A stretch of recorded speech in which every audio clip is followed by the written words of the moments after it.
Hi everyone, I'm Neha, your project management buddy.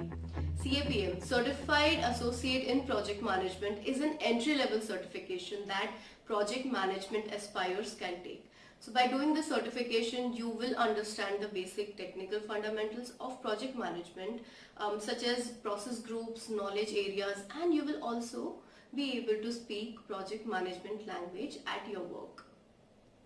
So the PMBOK 6th edition is now replaced with 7th edition, but CAPM exam is actually based on PMBOK Guide 6th edition. So go for it for the reference for the CAPM exam. This actually certification does not require you to possess prior project management experience, unlike the other certification like PMP, and hence it is actually suitable for freshers and entry-level professionals that aspire to get into project management field. It is designed to help you learn skills necessary for entry-level project management positions. You can actually say that it's like a first milestone to a career to break into this field. Looking at some of the benefits of doing CAPM, I think the first thing would be that you will gain more knowledge.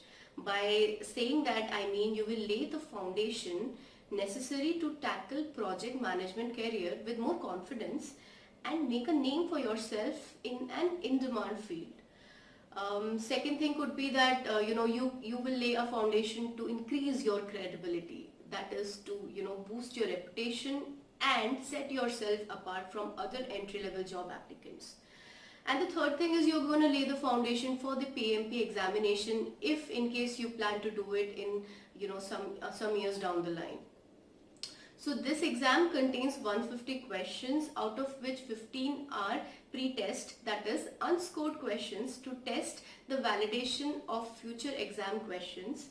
So basically there are 135 questions in total, which will be counted towards your final score, and you will have 3 hours to complete it.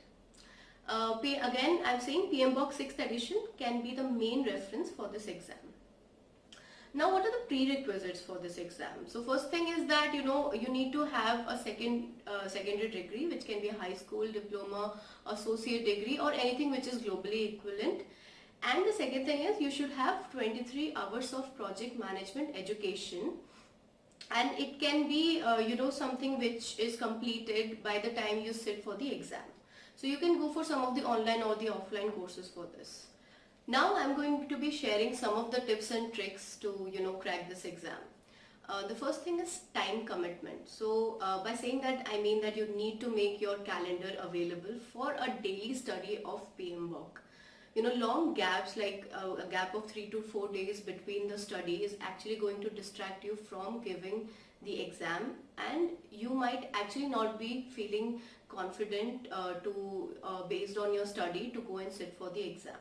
So make sure that you have ample time, maybe an hour or 2 hours in a day to study the PMBOK. So the second thing is that ensure that you have gone through the PMBOK at least 2 times, why I'm saying 2 times is because the first time you would have gone through the PMBOK, but during the second time you are going to go and explore some of the concepts or nooks and corners and some of the topics that you might have actually left out while going through the book the first time. So it's always good to kind of revise or go through the book the second time. The third tip is basically to try to take at least one mock test. That is basically in order for you to get comfortable with the length of the exam, and you will also be able to judge your readiness for the exam, whether you are ready to kind of take the exam or not based on the score that you get in your mock test. So in that case, you still feel that there might be, you might need some more time to, study and go back and fix some of your concepts, and then probably take another mock test in that case before you're finally sitting for the final exam. The fourth trick is to make sure that you are thorough with the ITTOs. So ITTOs are inputs, tools, techniques and outputs, and these are present for each of the knowledge areas, as the exam actually does have a lot of ITTO based questions. So ensure that you are thorough with each and every ITTOs properly from all the knowledge areas. And the last tip is basically most of the questions in the exam are direct and not actually situation based. But that does not mean that you're not going to get any situation based questions. So be prepared for the situational based questions as well. Actually, I have solved situation based questions in my channel for various topics from PMBOK.